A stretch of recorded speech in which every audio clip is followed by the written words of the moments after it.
तो वहीं पेट्रोल और डीजल की बिक्री में भी एक बड़ा उछाल देखा गया। वैट से राज्य सरकार को 1802 करोड़ रुपए मिले। ये धनराशि लक्ष्य का 86.9% है, यानी कि लगभग 87% का लक्ष्य पूरा किया। ऐसे में वैट से मिली धनराशि बता रही है कि राज्य में फर्राटे से लोग वाहनों का प्रयोग कर रहे हैं। पेट्रोल और डीजल की अच्छी बिक्री हुई है। शराब कारोबार में भी बढ़त देखी गई। आबकारी के मद में राज्य सरकार को 2403 करोड़ रुपए के राजस्व मिले। ये लक्ष्य से लगभग 106% है। राज्य में प्रॉपर्टी खरीद फरोख्त में भी दर्ज हुई बढ़त। इसमें स्टाम्प और निबंधन के मद में 1805 करोड़ रुपए का राजस्व आया। ये धनराशि लगभग 97.1% लक्ष्य का होता है। ऐसे में जमीन, मकान, फ्लैट और रजिस्ट्री से संबंधित अन्य काम तेजी से हो रहे हैं। निर्माण कार्यों में भी तेजी आई है। भूतत्व और खनिक्रम में राज्य सरकार को 284.77 करोड़ रुपए राजस्व प्राप्त हुआ। यह धनराशि तय लक्ष्य की 71.2% है।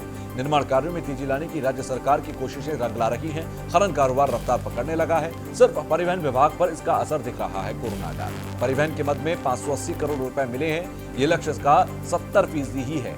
ऐसे में परिवहन में लक्ष्य से 30% पिछड़ने का कारण अंतर्राज्यीय बस सेवाओं के सामान्य रूप से न चलना बताया गया। कुछ पड़ोसी राज्यों में अब भी बसों का आना जाना शुरू नहीं हो सका, तो ये एक परिवहन में जरूर पिछड़ा। लेकिन बाकी स्तरों पर देखा जाए तो तेजी के साथ यूपी की अर्थव्यवस्था ने रफ्तार पकड़ी। राहुल श्रीवास्तव विशेष संवाददाता हमारे साथ जुड़ गए हैं।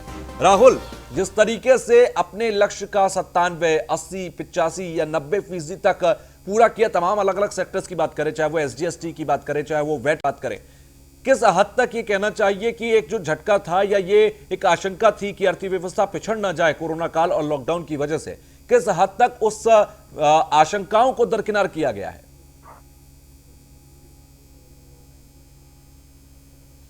राहुल, मेरी आवाज पहुंच रही है?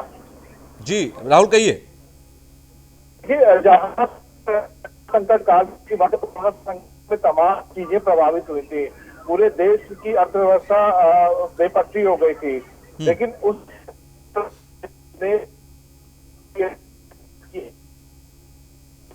राहुल, आपकी आवाज ठीक तरीके से हम तक नहीं आ पा रही। हम दोबारा से आपसे संपर्क कर रहे हैं। तो उससे पहले हम आपको दर्शकों को बता रहे हैं कि यूपी की अर्थव्यवस्था में जबरदस्त सुधार देखा गया। वैट की बात करें, SGST की बात करें, IGST की बात करें, अपने अपने लक्ष्य से ये लगभग 70, 80, 90% का रिकवर कर चुकी है। वहीं आबकारी की बात करें तो ये लक्ष्य से ज्यादा रिकवर कर चुका है, रेवेन्यू ले चुका है, यानी कि 106% का लगभग बताया जा रहा है कि अब तक कलेक्शन हुआ है। तो वहीं वैट की बात करें तो वैट ने भी काफी अच्छा अब तक, यानी कि पेट्रोल डीजल की बिक्री में भी उछाल आया है। तो तेजी के साथ यहां पर बिक्री बढ़ी है और बिक्री बढ़ने के साथ साथ कारोबार पटरी पर आने के साथ साथ सरकार की जो इनकम है, जो सरकार का खजाना है, वो भी तेजी के साथ बढ़ने लगा है। तो 4 महीनों से पटरी पर लौट रही अर्थव्यवस्था में तेजी आने की अभी और उम्मीद जताई जा रही है। योगी सरकार की रणनीति से यूपी के खजाने में लगातार बढ़त देखी जा रही है। राहुल एक बार फिर से हमारे साथ जुड़ गए हैं। राहुल, अपनी बात कही। देखिए, निश्चित तौर पर कोरोना संकट काल में जिस तरह से पूरा देश की अर्थव्यवस्था बेपटरी से उतरी हुई थी, उस समय उत्तर प्रदेश के मुख्यमंत्री CM योगी आदित्यनाथ की अगुवाई में तमाम ऐसे काम हुए जिससे उत्तर प्रदेश की अर्थव्यवस्था पटरी पर लौटी, जो कि एक बड़ा राज्य है, 23 करोड़ की आबादी है। ऐसे में CM योगी आदित्यनाथ ने बिल्कुल अगुवाई करते हुए एक तरफ जहां कोरोना से जंग लड़ी, तो दूसरी तरफ वहीं उन्होंने जो अर्थव्यवस्था थी पटरी से उतर गई थी, उसको पटरी पर लाने का काम किया। और शायद यही वजह है कि तमाम जो क्षेत्र है उसमें अब काफी सुधार देखने को मिला है।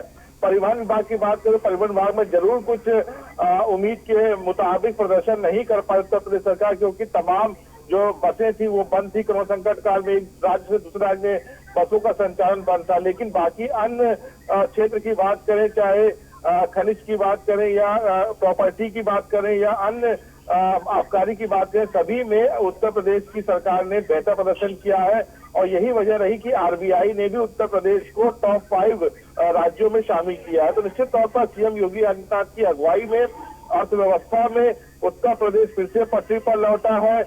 ऐसे में जब पूरा देश और पूरा प्रदेश कोरोना संक्रमण के खिलाफ एक लड़ाई लड़ रहा है। जी, लेकिन साथ ही साथ देखा जाए, क्योंकि आप एक बड़े स्तर पर जर्क था, अगर वो जर्क नहीं होता तो मुझे लगता है कि ये आंकड़े और कहीं आगे होते, जो लक्ष्य था लक्ष्य से काफी आगे रहते। निश्चित तौर पर बिल्कुल सही कहा आपने। जिस तरह से मार्च के बाद से पूरी तरह से अर्थव्यवस्था पर एक लॉकडाउन लग गया था, लॉकडाउन के साथ साथ तमाम जो चीजें थी वो पूरी तरह से बंद हो गई थी। लेकिन जब से अनलॉक चालू हुआ, सरकार ने बेहतर काम किया। चाहे प्रवासी मजदूरों को रोजगार देने की बात की गई हो या उत्तर प्रदेश में निवेश की बात की जाए, हर क्षेत्र में सीएम योगी आदित्यनाथ की सरकार ने बेहतर काम किया है। और शायद यही वजह है कि आज जो रिजल्ट है वो काफी अच्छा है। जी ठीक है, चलिए, बहुत बहुत शुक्रिया हमसे जुड़ने के लिए।